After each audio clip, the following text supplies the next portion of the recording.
Dans cette vidéo, vous allez découvrir les nombreux animaux que j'ai pu observer dans la réserve privée de Sabi-Sainte dans le parc Kruger, ainsi que de magnifiques oiseaux.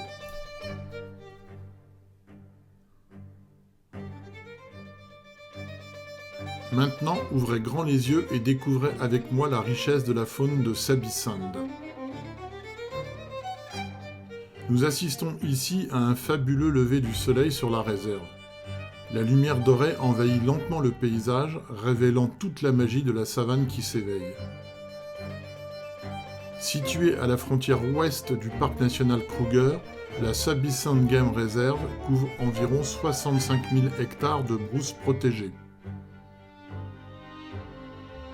Ici, aucune clôture ne sépare les réserves du parc Kruger, permettant à la faune de circuler librement.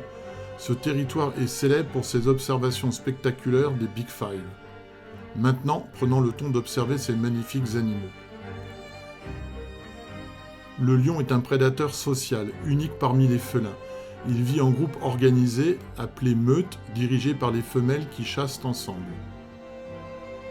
Les proies sont capturées grâce à la stratégie et à la coopération. Les mâles, eux, défendent le territoire contre les intrus. Après la chasse, un ordre s'impose. Les mâles mangent d'abord, suivis des femelles, puis des petits. Un lion adulte peut manger jusqu'à 7 à 8 kg de viande par jour en moyenne.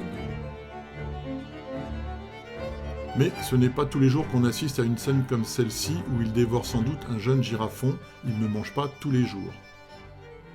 Passons maintenant à quelque chose de bien plus attendrissant avec ces images d'un très jeune léopard.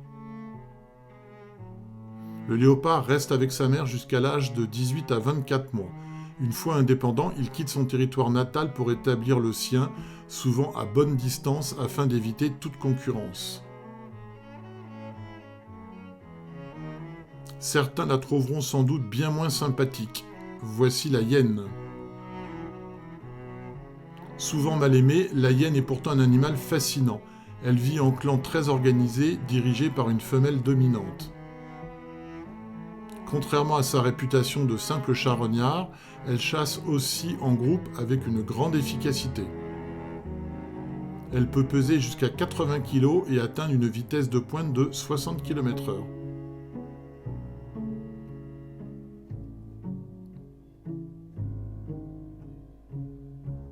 Le rhinocéros est un géant impressionnant de la savane.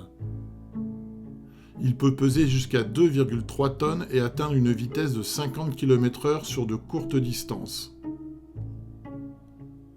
Animal solitaire et territorial, il passe ses journées à brouter de l'herbe. Ici, vous le voyez accompagné de son inséparable pique-bœuf qui joue un rôle essentiel, il le débarrasse des parasites.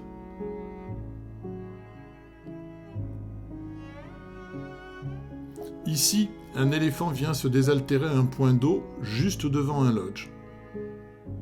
Prenons un instant pour admirer cette paisible scène d'abreuvement.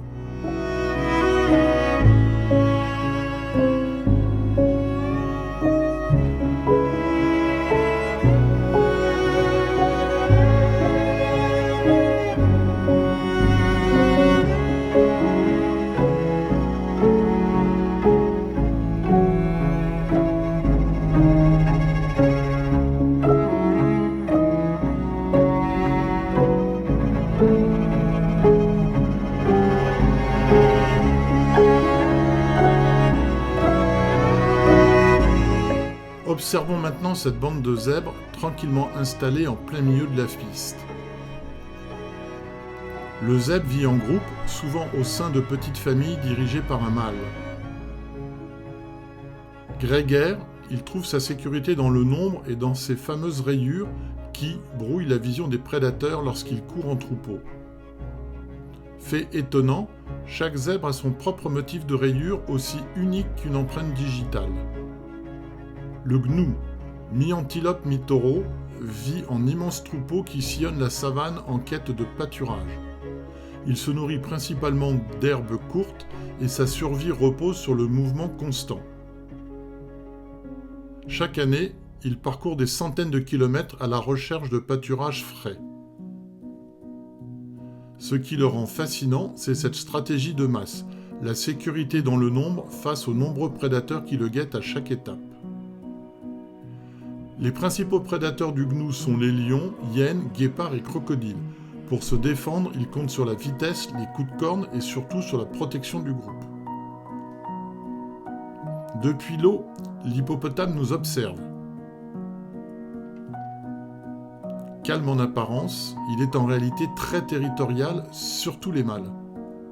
Il tolère peu la présence d'intrus dans sa zone, et s'il se sent menacé, ce géant peut devenir extrêmement agressif, chargeant avec une puissance redoutable. Mieux vaut garder ses distances.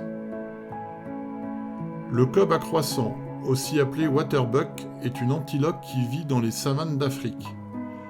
Le waterbuck vit près des points d'eau en petits groupes. Il est actif surtout le matin et en fin de journée. Désolé, mais je n'ai pas la moindre idée du nom de ce reptile. Si vous le connaissez, n'hésitez pas à me le dire en commentaire.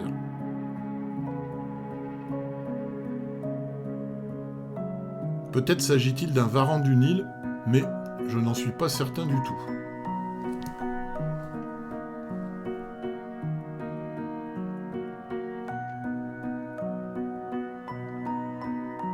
J'ai eu de la chance de pouvoir observer ce petit caméléon bien caché dans les arbres. Pas facile à repérer.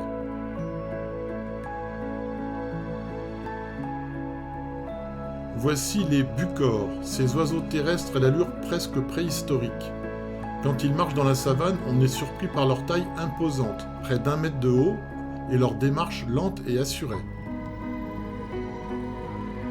Voici, beaucoup plus classique, le héron. Silencieux, immobile au bord de l'eau, il attend le bon moment pour frapper. Avec son long bec acéré, il pêche poissons, grenouilles et petits invertébrés. Je pense qu'il s'agit d'un touraco, mais je ne suis pas certain. Chapeau aux ornithologues qui arrivent à l'identifier à coup sûr.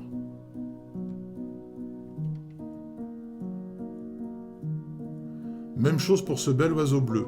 S'agit-il d'un choucador? Je n'en suis pas sûr.